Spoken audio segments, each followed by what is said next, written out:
ہمارے مسلمان عام مسلمان سے لے کر بڑے بڑے عالم چھوٹی چھوٹی باتوں کو سمجھنے سے قاصر۔ مثلاً یہ کہ آج تک ڈھنڈورا پیٹا جا رہا ہے ختم نبوت کا، لیکن کیا ہمیں معلوم بھی ہے کہ نبوت کیا ہوتی ہے، نبی کون ہوتا ہے؟ نہ ہمارے عالموں کو پتہ، نہ ہمارے مجددوں کو پتہ۔ رواں صدی کے مجدد تو بن گئے ہیں، لیکن جو بنیادی تشریحات ہیں دین کی، اس سے یہ بھیجا خالی ہے۔ نبی سے بڑا مرتبہ ہوتا ہے رسول کا۔ دین جو بناتا ہے وہ رسول بناتا ہے، نبی نہیں بناتا۔ نبی کیوں بھیجا جاتا ہے؟ کہ کسی رسول کے دین میں جو بگاڑ پیدا ہو گیا ہے تو اللہ تعالیٰ نبی کو بھیجتا ہے صحیفہ دے کر کہ اس دین میں جو بگاڑ پیدا ہو گیا ہے، اس صحیفے کے ذریعے اس دین کی مرمت کر دو۔ نبی کا نہ کوئی کلمہ ہوتا ہے، نہ نبی کوئی دین بناتا ہے۔ پہلے سے جو مرسل آیا ہوا ہوتا ہے، جس نے دین بنایا ہوتا ہے، اس دین میں جو گڑبڑ ہو جاتی ہے وقت کے ساتھ، اس کو صحیفے کے ذریعے سدھارنے کے لیے وہ نبی بھیجا جاتا ہے۔ اور رسول کا مقام بہت بڑا ہے۔ اور پھر اولو العزم رسول، اس کا مقام اس سے بھی بڑا ہے۔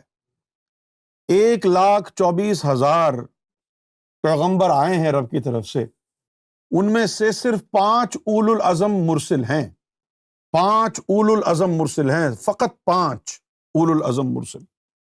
اور ان 5 اولو العزم مرسل میں محمد رسول اللہ سب سے بڑے ہیں۔ اور نبی کا کام کیا ہوتا ہے؟ کسی رسول کے دین میں جو بگاڑ آ گیا ہے، اس کو صحیفے کے ذریعے سدھارے۔ ہماری قوم مسلمانوں کی رسالت کی تو بات ہی نہیں کرتی ہے، نبوت کی بات کرتی ہے۔ اور نبی کیوں آتا ہے؟ دین میں تجدید کرنے کے لیے۔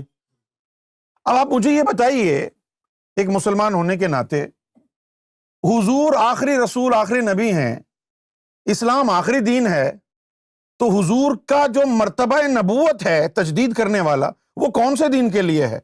کیا اسلام کے بعد کوئی دین آئے گا؟ سوچنے کی بات ہے۔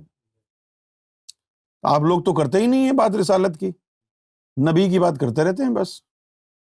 اگر میں آپ سے یہ پوچھوں کہ نبی پاک صلی اللہ علیہ وسلم نے جو دین اسلام بنایا، وہ بطور نبی بنایا یا بطور رسول بنایا، تو آپ تو ادھر ادھر بغلیں جھانکیں گے۔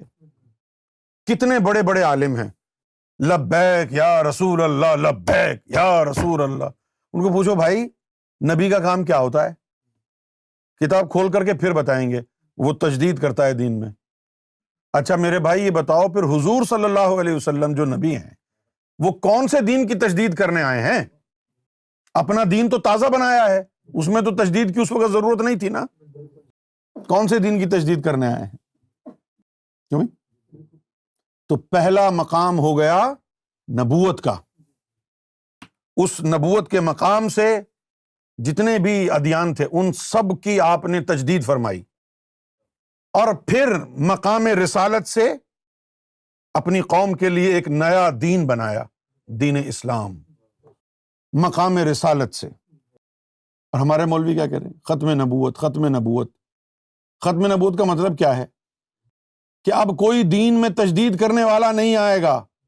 اس پہ خوش ہونے کی ضرورت ہے؟ یہ تو رونے کا مقام ہے۔ فرض کیا کہ بھئی آپ کی جیب میں حضرت صاحب $500 تھے یا 500 پاؤنڈ تھے، ٹھیک ہے نا؟ اور آپ کو کہا جائے کہ بھئی 100 پاؤنڈ کر کے آپ کو ہم یہ پیسے دیں گے، 500 پاؤنڈ ہیں، 100 کر کے آپ کو ملیں گے۔ تو پہلی انسٹالمنٹ 100 پاؤنڈ کی آپ کے پاس آ گئی، اب 400 رہ گئے، پھر اور 100 آ گئے، 300 رہ گئے، پھر اور 100 آ گئے، 200 رہ گئے، پھر اور 100 آ گئے، 100 رہ گئے، پھر اور 100 آ گئے، پیسے ختم ہو گئے، آخری نوٹ آ گیا 100 کا۔ اب آپ کو پریشان ہونا چاہیے یا خوشی منانی چاہیے؟ ڈھول بجانا چاہیے ختم نبوت کا۔ ارے یار آپ خوش کیوں ہو؟ 500 پاؤنڈ سارے کے سارے آ گئے ہیں، سب خرچ ہو گئے ہیں، خوشی مناؤ۔ حالت تو دیکھو دنیا کی، ختم نبوت کے بعد کوئی نہیں آئے گا نا۔ یہ رونے کا مقام ہے۔ یہ خوش ہونے کا مقام نہیں ہے۔ آپ کو سمجھ میں آ رہی ہے میری بات؟ کیا یہ خوش ہونے کا مقام ہے؟ ناموس ختم نبوت وہ کیا ہوتی ہے؟ نبوت ختم ہو گئی تو ہو گئی ختم، اب اس میں گڑبڑ کون کر سکتا ہے؟ ایک چیز ختم ہی ہو گئی ہے تو اس میں گڑبڑ کیسے ہوگی؟ اب آپ کہیں گے بھائی کہ مرزا غلام احمد قادیانی نے نبوت کا دعویٰ کر دیا ہے۔ نبوت کا دعویٰ کرنے والا ہے ہی کافر، مردود ہے، جہنمی ہے۔ آج ہم نے یہ جاننا ہے کہ محمد رسول اللہ کے دو تعلق ہیں انسانوں سے، ایک بطور نبی اور ایک بطور رسول۔ بطور نبی محمد رسول اللہ کا تعلق عیسائی سے بھی ہے، یہودی سے بھی ہے، ہندو سے بھی ہے، سکھ سے بھی ہے، بطور نبی، کیونکہ نبی کا کام تجدید کرنا ہے۔ حضور کو نبوت ملی اس لیے کہ جتنے بھی ادیان تھے ان میں تجدید بھی حضور نے کرنی ہے، اور حضور کا دوسرا مرتبہ ہے رسالت کا، جس کے ذریعے آپ نے دین اسلام کو ترتیب دیا۔ تو مسلمانوں کا تعلق حضور سے منصب رسالت سے ہے، اور جو ملت ابراہیمی کے دوسرے ادیان ہیں جیسے یہودیت ہے، عیسائیت ہے، ان کا حضور سے تعلق بطور نبی ہے۔ اب آپ کو سمجھ میں آیا؟ کیا سمجھ میں آیا؟ رحمت للعالمین کا لقب کیا ہے؟ وما ارسلناک الا رحمت للعالمین۔ اچھا، اب اگر ہم تصوف کے حساب سے اس کی تشریح نہیں کریں گے تو بس یہ سبحان اللہ کہنے کی حد تک ہی رہے گی بات۔ رحمت ہیں، رحمت ہیں، رحمت ہوتی کیا ہے یہ بتائیے بھئی؟ یہ بھی تو پتہ ہونا چاہیے نا کہ سارے عالمین کے لیے رحمت بن کے آئے ہیں، تو وہ رحمت کا عمل کیا ہے؟ وما ارسلناک الا رحمت للعالمین۔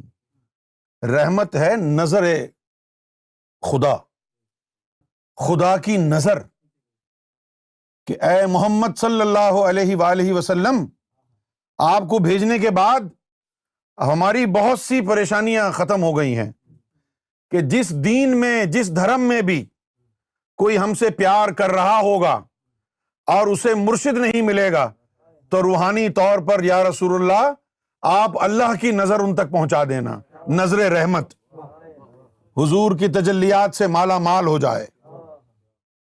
یہ رحمت للعالمین ہے۔ اپنے لیے فرمایا ہے کہ رب العالمین ہے، اور اپنے محبوب کے لیے فرمایا کہ رحمت للعالمین۔ حضور نبی کریم صلی اللہ علیہ وآلہ وسلم کا جو تعلق ہے وہ صرف ہم سے نہیں ہے، وہ باقی مذاہب کے بھی نبی ہیں۔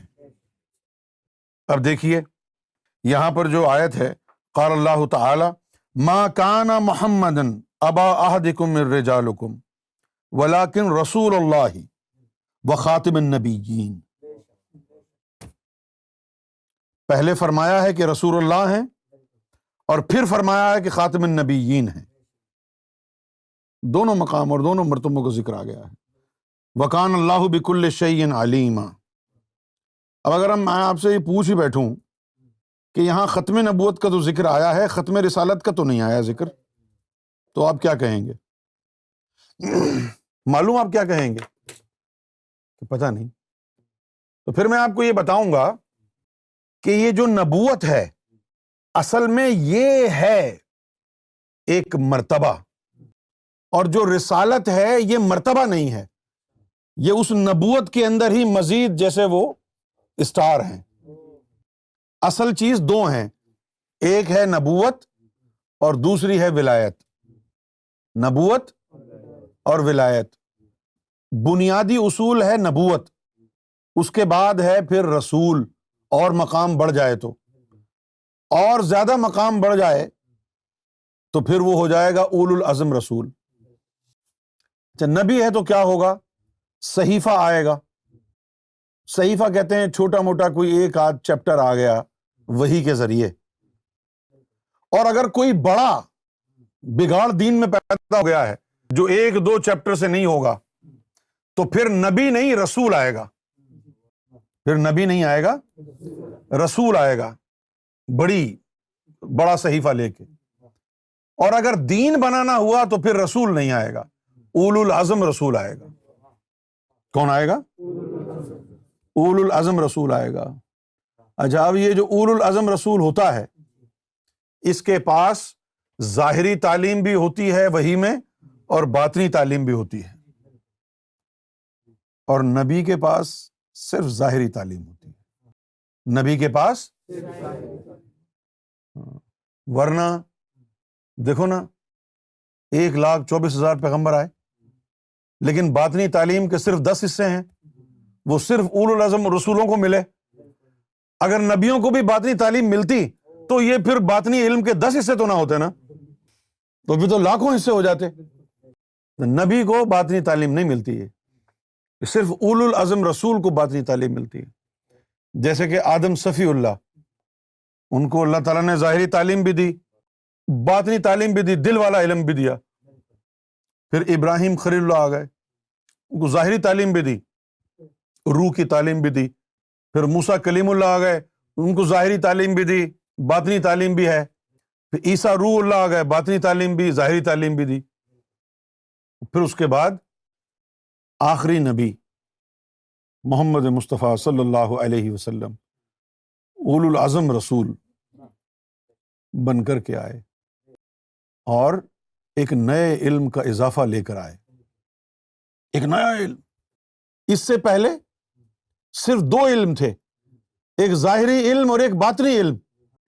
پھر جب حضور پاک صلی اللہ علیہ وسلم دنیا میں آئے تو 3 علم لے کے آئے، ایک عام کے لیے، ایک خاص کے لیے، اور انہوں نے کہا ایک صرف میرے اپنے لیے. وہ جو ان کے اپنے لیے علم تھا اس کو کہتے ہیں تیسرا علم. وہ جو ان کے اپنے لیے تھا جو سنت میں نہیں آتا. پہلا اور دوسرا علم سنت میں آتا ہے، تیسرا علم سنت میں نہیں آتا ہے، وہ ان کی مرضی، ان کی عطا میں آتا ہے. پہلا علم، دوسرا علم جو حضور نے کیا آپ بھی کریں. جو تیسرا علم ہے، ایک تو پتہ نہیں چلے گا آپ کو کہ وہ کون سا عمل ہے، پتہ چل بھی گیا تو آپ کریں گے تو زندگی ہو جائیں گے. وہ تیسرا علم کیا ہے؟ وہ علم دیدار کا ہے. تیسرا علم دیدار کا ہے.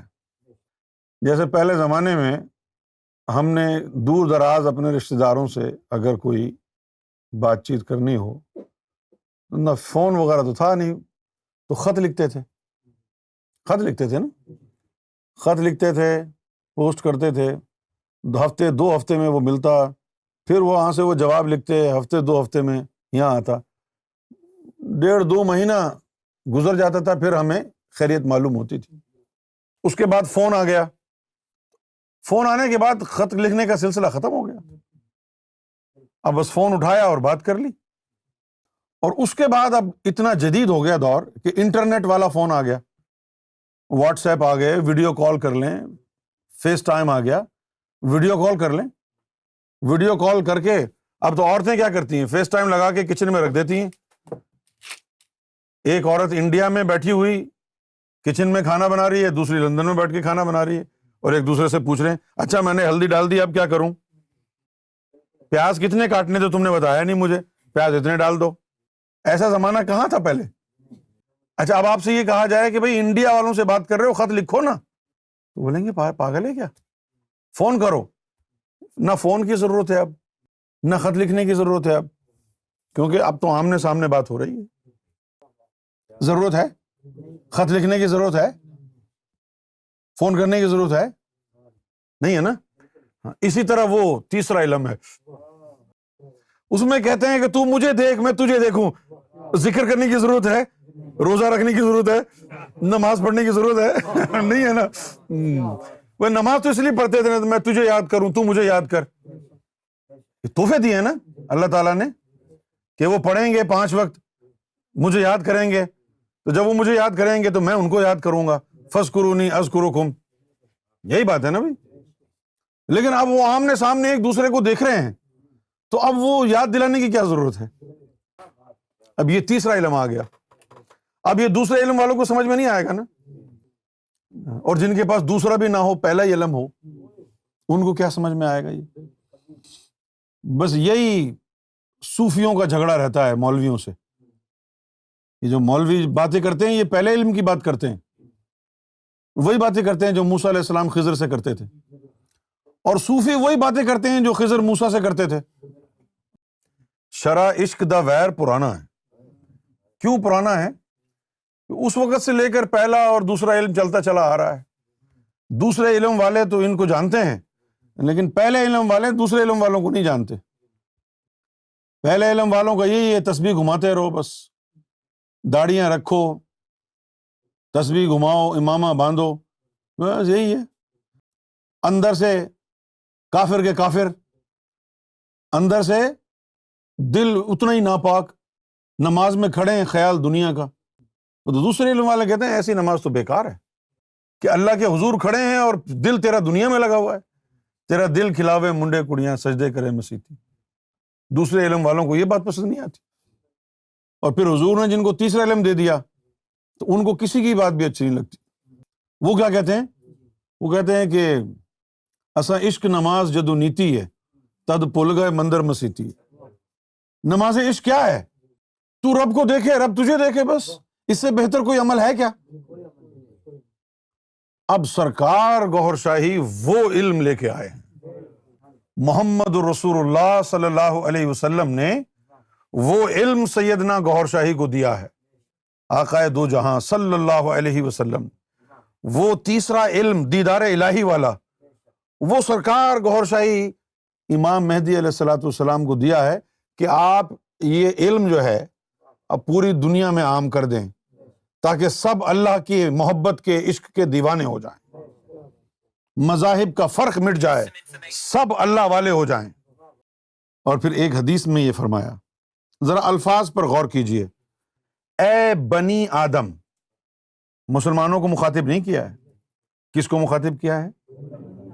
بنی آدم کون ہے؟ آدم کی اولاد۔ آدم کی اولاد میں کون ہے؟ سب ہیں، ہم بھی ہیں، ہندو بھی ہیں، سکھ بھی ہیں، یہودی بھی ہیں، سب ہیں۔ تو حضور سب کو خطاب فرما رہے ہیں۔ یہ دیکھیے آپ، نعمان بن بشیر رضی اللہ تعالی عنہ سے یہ روایت ہے، اور نبی پاک صلی اللہ علیہ وسلم نے فرمایا کہ تیرے جسم میں گوشت کا ایک لوتھڑا ایسا ہے کہ اگر اس کی اصلاح ہو جائے تو پورے جسم کی اصلاح ہو جاتی ہے، اور اگر اس میں فساد ہو تو پورے جسم میں فساد ہوتا ہے۔ اور یاد رکھ وہ تیرا قلب ہے۔ یہاں تبلیغ جو حضور کر رہے ہیں صرف مسلمانوں کو نہیں کر رہے، بنی آدم کو مخاطب کیا ہے، پوری انسانیت کو مخاطب کیا ہے۔ اور یہ ہے دوسرا علم۔ ہمیں دنیا کو یہ پیغام دینا ہے کہ لوگوں، محمد صلی اللہ علیہ وآلہ وسلم صرف ہمارے لیے مقدس نہیں ہیں، طہارت، محبت الہی، روحانیت کا پیغام وہ تمہیں بھی دے رہے ہیں۔ آؤ ہماری کتابیں پڑھو، تمہیں بھی یکساں طور پر بلا رہے ہیں۔ اے بنی آدم، تیرے جسم میں گوشت کا ایک لوتھڑا دل ایسا ہے کہ تو اس کی اصلاح کر لے تو پورا وجود تیرا پاک ہو جائے گا۔ ہمیں دنیا کو حضور کا پیغام دینا ہے، ہمیں دنیا کو بتانا ہے کہ حضور صلی اللہ علیہ وسلم نے صرف ہماری بھلائی کی باتیں نہیں کی ہیں، وہ تمہیں بھی بلا رہے ہیں، وہ تم سے بھی رشتہ بنانا چاہتے ہیں۔ کیا اس کا یہ مطلب ہے کہ وہ تمہیں مسلمان کرنا چاہتے ہیں؟ نہیں، ان کا ایک منصب یہ بھی ہے کہ جو پچھلے دین آئے ہیں ان ادیان میں محمد رسول اللہ نے تجدید فرمائی ہے بطور نبی۔ تم عیسائی ہو تو عیسائی رہو، محمد رسول اللہ سے فیض لے لو بطور نبی، تاکہ تمہارا سینہ چمک جائے۔ جیسے قرآن شریف میں آیا، سورہ بقرہ آیت 62 ہے، فرمایا اللہ رب العزت نے ان الذین آمنوا، کہ وہ لوگ جو مومن بن گئے ہیں، والذین ہادوا ونصارى والصائبین، بھلے وہ یہودی ہوں، نصارہ ہو یا صائبین ہو، من آمن باللہ والیوم الآخر وعمل صالحا فلہم اجرہم عند ربہم ولا خوف علیہم ولہم یحزنون۔ اگر تم مومن بن گئے ہو، بھلے تم یہودی ہو، بھلے تم نصارہ ہو، صائبین میں سے ہو، ہم نے صرف 3 چیزیں دیکھنی ہے تمہارے اندر، آمنا باللہ، اللہ پر یقین، اللہ پر ایمان، یوم آخرت پر ایمان، اور عمل صالح۔ یہ 3 چیزیں اگر تم نے حاصل کر لی ہیں تو ہمارے نزدیک مومن ہو، اور ولیوں کا مقام تمہیں عطا کریں گے۔ اب یہ کیسے حاصل ہوگا بتائیے؟ آج کے دور میں یہود و نصارہ صاحب کیسے مومن بنے گا؟ ان کے نبی تو چلے گئے. آج کے دور میں یہودی نصارہ اور صحابی کیسے بنیں گے؟ محمد رسول اللہ کے مرتبہ نبوت کے فیض سے کہ آپ ان کے دین کی بھی تجدید کرنے آئے ہیں. پوری انسانیت نے رشتہ بنانا ہے محمد رسول اللہ سے. فرق صرف اتنا ہے کہ باقی مذاہب کا رشتہ حضور سے ہوگا بطور نبی، اور ہمارا مسلمانوں کی حیثیت میں حضور سے رشتہ ہوگا بطور رسول. تو میں یہ جو بیان کر رہا تھا ابھی کہ حضور کے دو تعلق ہیں، ایک بطور نبی اور ایک بطور رسول. بطور نبی آپ نے دیگر ادیان میں تجدید فرمائی، تو ان ادیان سے بھی رشتہ تو بن گیا نا حضور کا. کیا ہم نے اسلام کے پلیٹ فارم سے یہ پیغام دیا ہے غیر مذاہب کو کہ تم عیسائی رہتے ہوئے بھی حضور سے تعلق جوڑو، تم یہودی رہتے ہوئے بھی ہمارے آقا اور مولا سے تعلق جوڑو، فیوز و برکات حاصل کرو، اپنے ہی دین میں رہو، کیونکہ وہ تمہارے دین میں تجدید کرنے کے لیے آئے ہیں. ہمیں تو انہوں نے الگ دین بنا کے دیا ہے، لیکن تمہارے لیے آئے ہیں تمہارے دین کی تجدید کر کے. ان کا بھی تو رشتہ بنانا ہے، صرف مسلمانوں کا ہی تو رشتہ نہیں ہے حضور سے. میں آپ کو قرآن میں یہ آیت بھی دکھا دوں گا جہاں اللہ تعالیٰ نے فرمایا ہے کہ یا رسول اللہ آپ کہہ دیجئے کہ میں رسول بنا کے بھیجا گیا ہوں تمام انسانیت کے لیے. انی رسول اللہ علیکم جمیعا، یہ قرآن شریف کی آیت ہے. ہم حضور کی ذات کو مسلمانوں تک کیوں محدود کریں جب قرآن نہیں کر رہا تو، جب اللہ نہیں کر رہا تو؟ ہم حضور کے ذات والا کے وہ پہلو اور وہ گوشہ ہائے روحانی بیان کریں کہ دنیا کو خود بخود جو ہے دلچسپی ہو. یار ہم اپنے دین کا ہی کچھ فیض حضور کی ذات سے حاصل کر لیں. اگر یہ کہیں گے آپ کہ نہیں جی حضور سے تو صرف ہمارا تعلق ہے، آپ کے کچھ نہیں لگتے، تو آپ جھوٹے ہیں. کیونکہ وہ تو قرآن و حدیث میں ساری باتیں موجود ہیں نا بھائی، کہ میں تو کسی کا دین جھٹلانے نہیں آیا، ان میں جو گڑبڑ ہو گئی تھی ان کو سدھارنے آیا ہوں. تو عیسائیت کے لیے، یہودیت کے لیے، ہندوؤں کے لیے محمد رسول اللہ ایک مجدد ہیں، تجدید کرنے والے ہیں. اور ہمارے لیے رسول اللہ صلی اللہ علیہ وسلم. سورہ اعراف میں آیت نمبر 158 ہے، قل یا ایھا الناس، کہہ دیجئے اے انسانوں، قل کہہ دیجئے، یا ایھا الناس اے انسانوں، انی رسول اللہ علیکم جمیعا، انی کہ میں ہوں رسول اللہ علیکم تمہاری طرف، اللہ کا رسول، جمیعاً سب کے لیے. اور ہم نے جو ہے صرف مسلمانوں تک محدود کر دیا ہے محمد رسول اللہ کی ذات کو.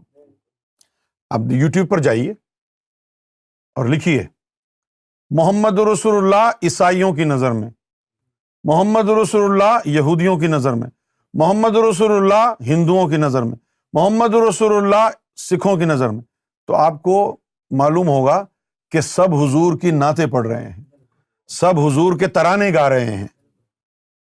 ہم یہ سوچنے سے قاصر ہیں کہ یار ایک سکھ کیوں نعت رسول مقبول پڑھ رہا ہے، یہ تو امت میں شامل ہی نہیں ہے، کیوں پڑھ رہا ہے؟ کچھ ملا ہوگا نا، کچھ ملا ہوگا نا. یہ ہندو نعتیں کیوں پڑھ رہا ہے؟ کوئی فیض ملا ہوگا نا حضور سے. دیکھ لیجیے، پوری انسانیت کے لیے اگر اللہ تعالیٰ نے حضور کو بھیجا ہے تو پھر پوری انسانیت سے حضور کا رشتہ استوار ہونا چاہیے. ہماری تبلیغ اس نہج پر ہونی چاہیے کہ بجائے دنیا کو کافر اور منافق اور زندیق کہہ کے نکال دیں ہم، بلکہ سب کو لانا چاہیے، ہندوؤں کو، سکھوں کو، سب کو لانا چاہیے. جی آؤ، ہمارے جو محبوب ہیں، ہمارے جو رسول ہیں، اللہ تعالیٰ نے صرف ہمارے لیے نہیں سب کے لیے ان کو بھیجا ہے. تم بھی اپنا دامن بھر لو ان کی رحمت سے. تفرقہ ڈالنے کے بجائے لوگوں کو حضور کی ذات کی طرف مائل کیا جائے، حضور صلی اللہ علیہ وسلم کی محبت کی طرف رغبت دی جائے، تاکہ لوگوں کا تعلق حضور سے جڑ جائے. جب لوگوں کو تعلق حضور سے جڑے گا پھر ان کے دلوں میں اللہ کی محبت آئے گی.